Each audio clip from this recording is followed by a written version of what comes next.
Now, the Three Martini Lunch with Greg Corombos and Jim Geraghty. And welcome, everyone, to the Thursday edition of the Three Martini Lunch. Along with Jim Geraghty of National Review, I'm Greg Corombos of Radio America. We have good, we have bad, and we have crazy martinis for conservatives today. We also want to let you know that we're sponsored today by ZipRecruiter, and that right now, Three Martini Lunch listeners can post jobs on ZipRecruiter for free by going to ZipRecruiter.com/free trial. More about that great offer a little bit later in the podcast. And Jim, let's, as always, start with the good martini when we have one. Yesterday we actually had three. Today's good martini kind of began yesterday with a little bit of confusion. The media found out that Donald Trump left the White House on Marine One when it wasn't on his schedule. And, of course, they went apoplectic, talking about protocol and all sorts of other things and wildly speculating about where he might be going. Turns out Donald Trump was headed to Dover Air Force Base because that's where the bodies of fallen U.S. servicemen come back for dignified transfer. He went up there with Ivanka. There were no cameras. Trump went up there as quietly as he possibly could have to meet with the family of the fallen Navy SEAL who was killed in the raid in Yemen over the weekend. Trump, I think, did the right thing here. He did it quietly. He did it in a, as far as we can tell, professional way.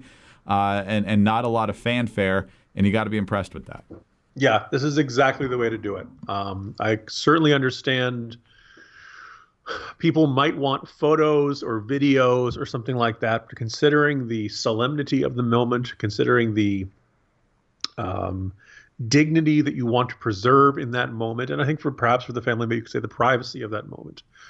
This is one of those moments that doesn't necessarily need to be, live covered or anything. And I gave Trump a lot of grief, and I'd say deserved grief, about not having the right tone and not speaking with the right amount of reverence when he was speaking before the memorial wall at CIA headquarters. Well, today, or yesterday, I should say, Trump handled it right. So kudos, Mr. President.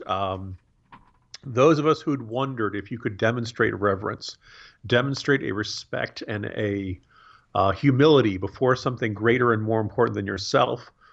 A little mark on the chalkboard here. You've done so. Good for you. I think that's an important element of the presidency. Hopefully he doesn't have to do this terribly often, but this almost inevitably turns out to be a duty that all presidents have, and all presidents, tend to not want to have to face, but they have to. And I think Trump handled it about as well as he possibly could yesterday. We should point out that the fallen SEAL was 36-year-old William Owens. He goes by Ryan. Trump made a very brief mention of the trip when the cameras were in the Oval Office last evening for the swearing-in of Rex Tillerson to be Secretary of State. Only a couple of sentences, just talking about, in very solemn tones, the meeting with the family and how impressed he was with the family and, of course, the sacrifice that Owens made for his country. So it's about as well as you can do that. On to the bad martini now, Jim. And yesterday during the bad martini, we were talking about the flailing tactics of the left in a number of different ways, and I guess we're going to talk about that in the crazy martini today as well. But just when we started to get some momentum on cabinet picks, we saw the Senate Finance Committee, even though the Democrats boycotted, move forward by pushing the nominations of Tom Price and Steve Mnuchin to the full Senate. We saw the Senate Judiciary Committee, where the Democrats actually did show up, push the nomination of Jeff Sessions to the Senate floor. And this morning, the EPA nomination of Scott Pruitt was also sent to the floor, although the Democrats didn't show up for that either.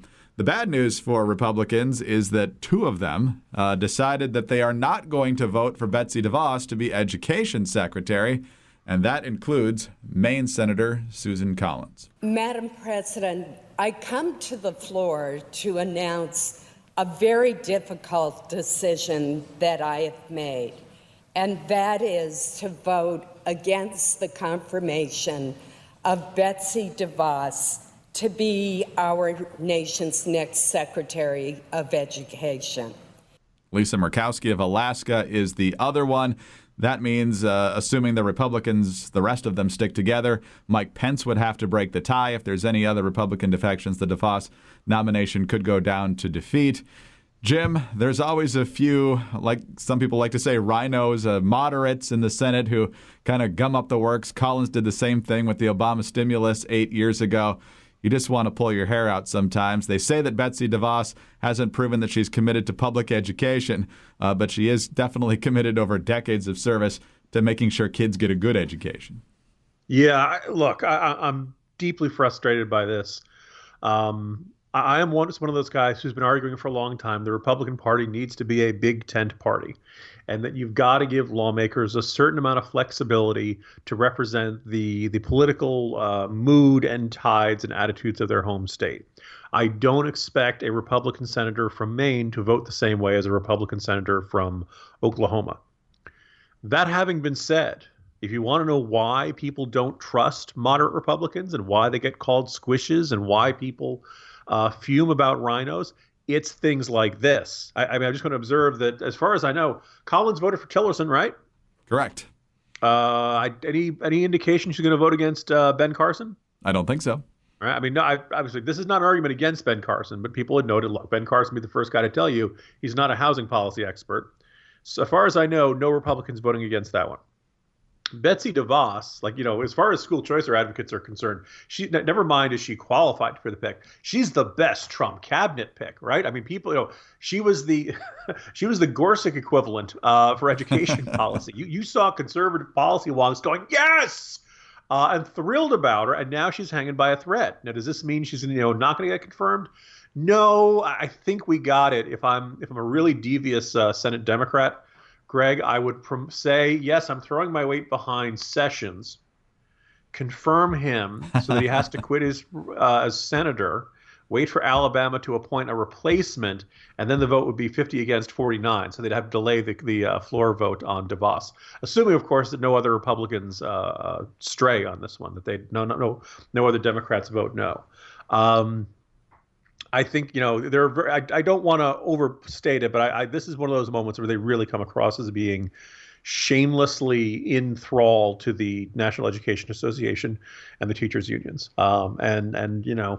A lot of times I've tried to stand up for Collins and a bunch of these other, back when Olympia Snowe was there, the nice lady caucus from Maine, because they are nice ladies, and they only want to vote for nice lady legislation. They don't want to get too close to things that are really hard edged and controversial and going to cause a lot of anger and protest in their home states. I get that.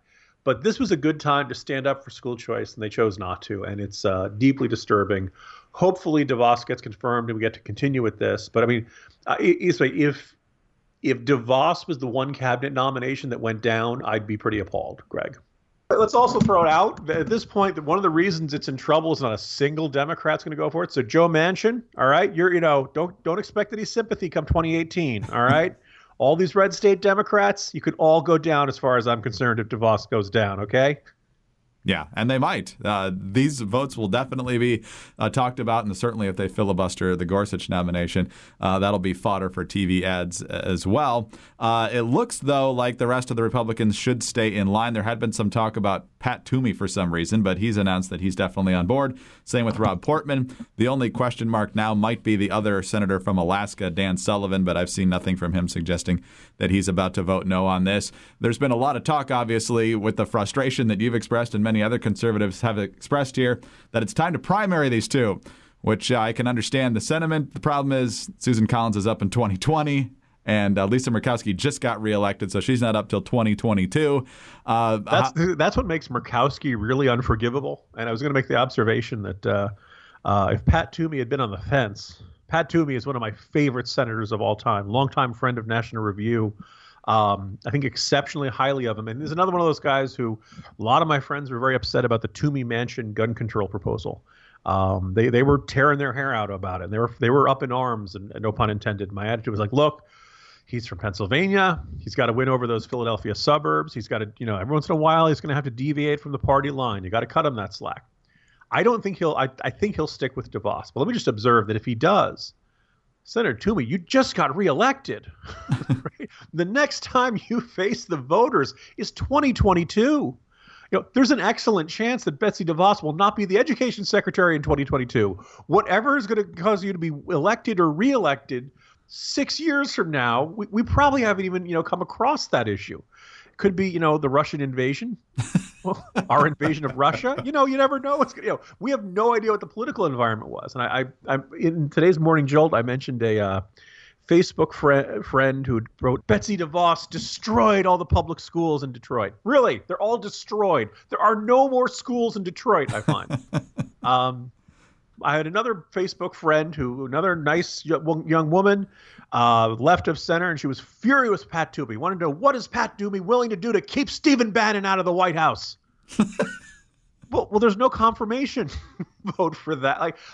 Trust me, call me crazy. I have a feeling Pat Toomey and Stephen Bannon put them in a room together, stuck on an elevator. Could be a lot of awkward silences. I don't think these two guys see eye to eye. But having said, there's nothing Pat Toomey can do. It's not like, what's he supposed to do? Run into the White House, jump the fence, and try to throw Steve Bannon out of there? It's this ridiculous expectation. But so I didn't want to argue with this friend. But my other observation was, dear friend, Pat Toomey doesn't face you and the voters till 2022. Okay. Even if this is the worst possible thing, there's going to be no consequence for this for 2022. You know what, Greg? There's an excellent chance that Steve Bannon won't be in the White House in the year 2022. He may go off and do other things. So if you're a senator, this is when you have the maximum freedom to do what you think is right. And the case of DeVos, I have a very hard time believing Toomey doesn't think that a strong school choice advocate like DeVos wouldn't be the right choice. And it's really disappointing Murkowski would fold like this when she has the political freedom to follow her conscience, so to speak. Yeah, it's just amazing how people forget the buildup to the school choice movement. Hey, public schools, we'd love to help you change things and give a better education to kids. No, we're doing everything right. Oh, how about testing and evaluating teachers and getting rid of the bad ones? No, we can't do that. Okay, we're going to set up our own school. You hate public education.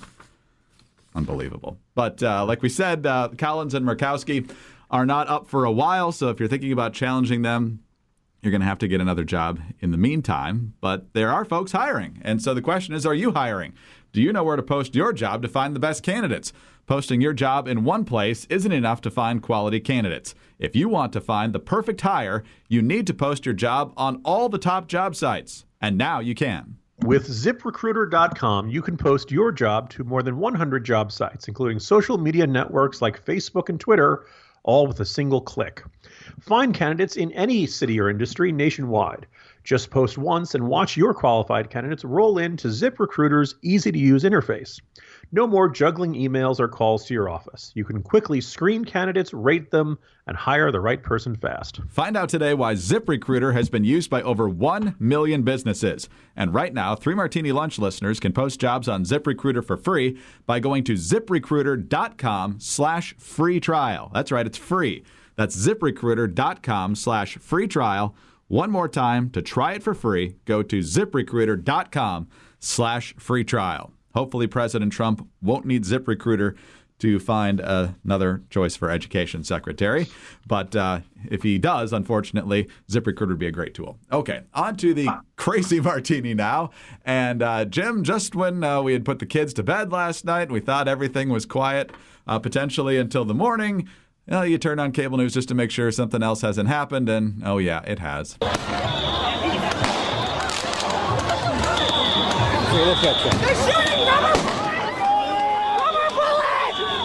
This from NBC News, a scheduled speech by controversial Breitbart editor Milo Yiannopoulos at the University of California, Berkeley, led to violent protests that caused the event to be called off.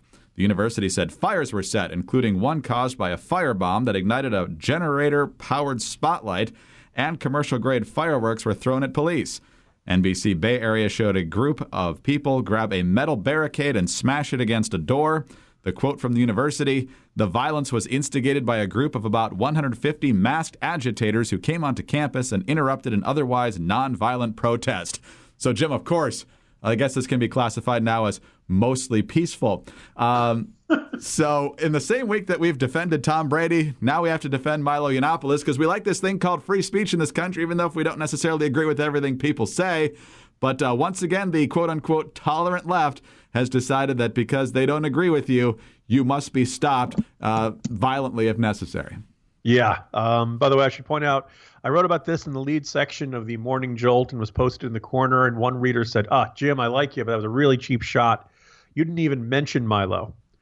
I'd like to say, yes, I was that clever and express that kind of subtle disapproval of Milo. Actually, no, I was just so mad about the protesters and so furious about that and so irate about the excuse making that I saw. I totally forgot to mention what the whole protest was about, which is my bad. My bad, not Milo. So, yeah, first of all, Milo, whatever Milo's saying, he's got every right. If a student group invites him to speak there, he's got every right to speak there. Now, you want to stand outside and protest? You go ahead and do that. You want to boo in a way that is not disruptive to the event? You go ahead and do that. I saw one, there was a smarter than usual liberal out there who said, you know what would really, really, stop Milo? An empty hall, right? Like that would be embarrassing to him. That would be something that would actually stop. But instead, man, I mean, you mentioned all the things we saw in the NBC News video. A local ABC affiliate had this woman is there. She goes there wearing a red hat that says "Make Bitcoin Great Again." Now, Greg, I'm not going to pretend to be a Bitcoin expert. I didn't know it had flaws. I didn't, but she clearly is going there, and I guess she's a really big Bitcoin advocate. But people look at the hat and they think she's a Trump supporter. So she's being interviewed on television, and this guy just comes up and pepper sprays her in the face. And this is not what America is about, right? This is, we've seen the term un-American thrown around. The Trump executive orders are no. Pepper spraying someone because you don't like their hat is vehemently, completely underline it in red un-American, right? And I would like a big, broad, bipartisan, bi-ideological argument to say this is not what America is about. You do not have the right to assault people because you disagree with them. I know it will not surprise you, Greg, that the mayor of Berkeley said that Milo was silencing others with his speech. I don't get how you do that, but and then once his city was in flames, the mayor of Berkeley went out and said, violence is not the answer. And apparently he was so upset and he was so eager to denounce these leftist protesters, Greg, that he couldn't even put a period on the sentence. Sean Spicer would have corrected that. He said, violence is not the answer, period. Maybe even exclamation point. And let me just observe something. One, I mean, the trite but accurate argument is, first of all of these protests will be featuring in the Trump 2020 ads. Yes. This is by the way, this probably sold another 200,000 books for Milo. Someone accurately put it that trying to fight Milo with protests is kind of like trying to fight a fire with gasoline. Okay, I am glad Milo is safe, but he was gleefully rubbing his hands the entire time saying, blah, this is going to sell so many books, right? Because now Milo is the biggest story in the country, right? Because that Berkeley went up in flames. Deeply frustrating and infuriating. Given a choice between the extraordinarily flawed and even occasionally outrageous form of order under the Trump administration, or the violent, thuggish anarchy promoted by the anti-Trump left that we've seen here, guess what Americans are going to pick, people, right? Given that choice, they're going to stick with Trump. And if you want to fight Trump, you got to get a lot smarter than you are right now. You got to become a lot more orderly. And you also have to demonstrate respect for others. So people are not going to empower the crazy guys in the black masks who are pepper spraying people. This shouldn't have to be said. And let's observe before the lefties say, it was just a couple of misguided kids. It was a small minority, et cetera, et cetera. Look, this is a common theme that goes all the way back to the WTO protests of 1999. Okay. We saw this at Occupy Wall Street. We've seen this at protests by Black Lives Matter. Greg, we just saw it at inauguration, which was like, 12 or 13 days ago? Right. I mean, there were people who were setting the limousine on fire and torching that stuff and assaulting people. This is, if you're doing that, you're not the anti-fascist. You're the fascist. And so I'm almost beside myself with befuddlement that the left cannot grasp this. I mean, Milo's book is probably going to spend another week on the bestseller list whenever it comes out. Well, I think it was already like a #1 on Amazon like a year before it came out. And I say that, in exasperation and more than a little bit envy, Greg. Two quick tweets, one from Occupy Oakland. We won this night. We will control the streets. We will liberate the land. We will fight fascists. As you explained, they're the fascists. We will dismantle the state. This is war. Wait. They want to dismantle the state? Greg, maybe we've just judged these people. All right, let's start with the budget cuts. You guys are cool with that, right? Right? We're all in with this? Yeah. Speaking of budget cuts, Donald Trump. If UC-Berkeley does not allow free speech and practices violence on innocent people with a different point of view, no federal funds, all caps, question mark. I don't know. Is that the response they want? Do they want to engage with Trump from here on out? I don't know. The one thing I read this morning indicated that, separating out federal funding for one school out of the overall Department of Education funding to the state is going to be really complicated. Having said that, look, if what happens if Berkeley, the perception is the campus in Berkeley, one, does not respect free speech. We are seeing people up in arms over campuses that are deviating from the Obama administration guidelines on sexual assault. How about handling violent assault in the street?